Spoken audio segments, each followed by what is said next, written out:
The subway station was crowded, loud, and indifferent, people rushing past without noticing the woman standing near the tiled wall, her clothes worn, her baby wrapped in a faded blanket.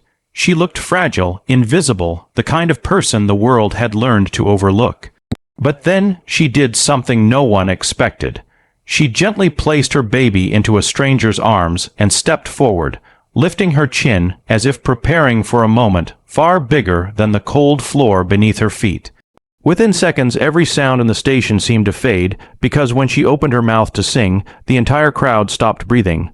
Before we discover why this homeless mother dared to hand her baby to a stranger, and what her voice revealed about the life she'd been running from, make sure you subscribe, like, and turn on notifications. Every week, we share powerful stories that uncover hidden injustices, challenge prejudice, and remind the world that strength can rise from the most unexpected places.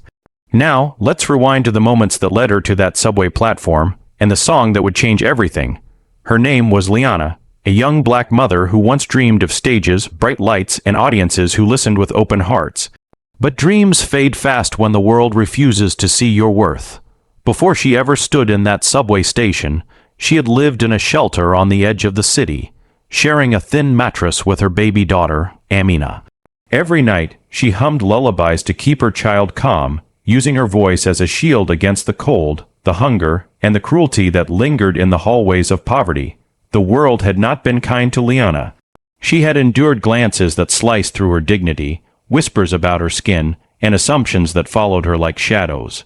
Employers saw her homelessness before her talent. Passers-by saw her hardship before her humanity. Yet beneath the exhaustion and fear, she carried something unbreakable, a voice trained in childhood churches, shaped by resilience and strengthened by every obstacle thrown in her path. On the morning she appeared in that station, she had been turned away from a cafe where she'd applied for a job. The manager didn't bother reading her resume. One look at her clothes was enough for him to dismiss her. With Amina bundled in her arms, Liana walked out into the winter wind, determined not to let her baby feel her despair. She headed for the subway, the only warm place she could go without being asked to leave. But as she stepped onto the platform, something inside her shifted. Maybe it was the hunger in her child's soft cries or the lingering sting of rejection. Or maybe she simply realized that she still had one thing the world couldn't take away, her voice. And if she couldn't be seen, perhaps she could still be heard. Liana stood at the edge of the platform, holding Amina close as the cold air seeped through her thin coat. Commuters rushed past her, faces blank, eyes fixed on their destinations. She had grown used to that look, the way people pretended not to see her, but that morning, something inside her refused to shrink. She looked down at Amina's tired eyes, the tiny lashes fluttering with each shaky breath, and she felt a surge of courage rise in her chest. She walked toward a musician who had been packing up his guitar case. He glanced at her with suspicion, expecting her to ask for money.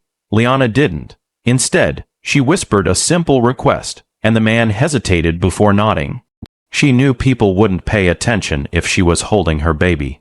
They'd ignore her, dismiss her as another struggling mother seeking sympathy. She didn't want pity. She wanted to be heard. So she approached an elderly woman nearby, gently placing Amina in her arms, offering a grateful smile filled with both fear and hope. The crowd barely noticed. They were too busy scrolling on phones, hurrying toward trains, drowning in their own thoughts. But the moment Liana stepped forward, her posture straightened, and she took a steady breath. A shift in the air rippled across the station. She wasn't just a homeless woman anymore. She was a storm gathering strength. Her voice emerged slowly at first, soft, trembling, almost fragile. A few heads turned, confused, but then her tone rose, rich, soulful, carrying decades of struggle and generations of pain. Her voice wrapped itself around the concrete walls, filling the station with a haunting beauty that silenced footsteps. Conversations faded. Dozens of people froze mid-stride. This wasn't just singing. It was a confession, a battle cry, a prayer woven into melody. Each note carried the weight of nights spent shivering in shelters, mornings filled with rejection, and moments of quiet fear for her daughter's future. Her voice soared higher, vibrating through the station until even the passing trains seemed to slow, as if listening. Someone pulled out a phone to record, then another and another. Within seconds, a circle formed around her. People who had ignored her minutes earlier now staring with disbelief. A woman covered her mouth, tears streaming down her face. A businessman stepped back, shaken, realizing he'd walked past her every morning without ever seeing her. Liana sang as if her entire life depended on every breath. She poured out the story she could never speak aloud. The racism that pushed her out of opportunities, the assumptions that chained her, the voices that told her she wasn't enough. And with each verse, something in the crowd cracked open. Humanity returned to the faces that once looked through her. Amina watched from the elderly woman's arms, her tiny hand reaching out toward her mother. By the time Liana reached the final note, the station was silent. Not out of shock, but reverence. People didn't just hear her voice, they felt her.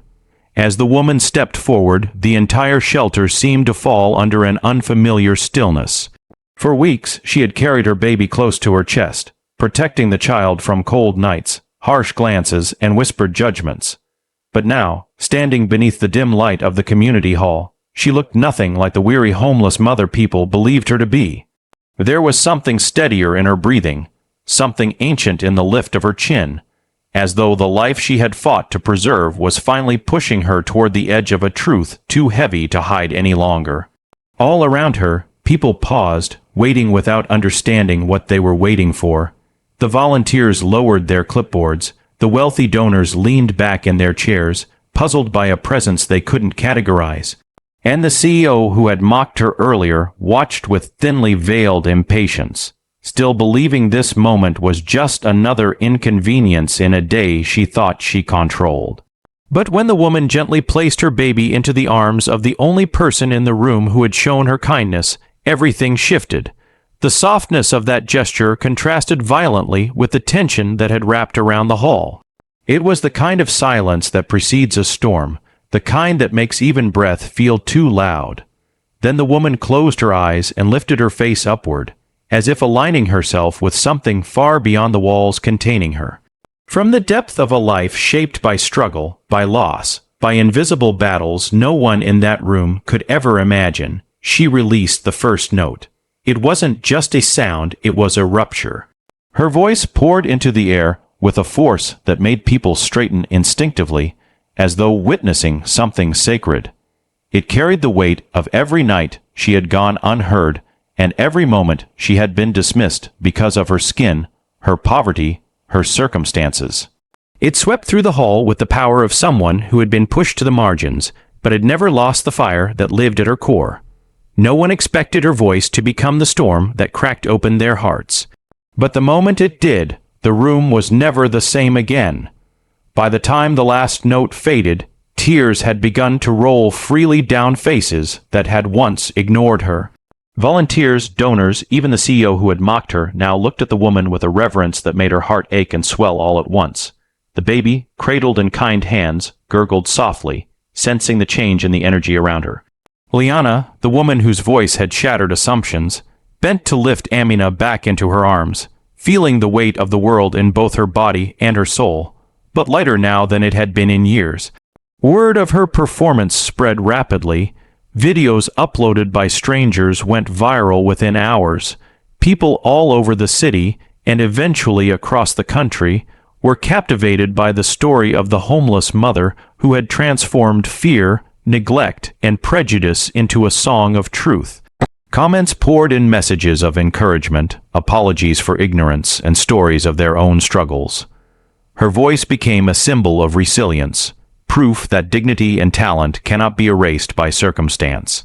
The CEO who had doubted her approached privately, humbled and remorseful. She offered Liana a position she had once mocked her for applying to, but Liana refused. She didn't need validation from wealth or titles. What she had earned was far greater: recognition of her humanity and the undeniable proof that courage and talent can pierce through any wall, no matter how high society builds it. Liana returned to the streets less often, but never forgot the community that had given her the stage to be seen and heard. She began teaching free singing classes to other women and children who had been overlooked. passing on both her skill and the unwavering confidence that life is more than the circumstances that confine it. And in the hearts of everyone who had listened that day, one truth endured: never underestimate the quiet, the unseen, or the dismissed, because sometimes the smallest act of bravery, a song, a gesture, a voice, can awaken compassion, justice, and awe in the most impossible places. Liana's song was not just a melody, it was a reminder. True power lies not in wealth or authority, but in the courage to rise and be heard when the world expects you to remain invisible.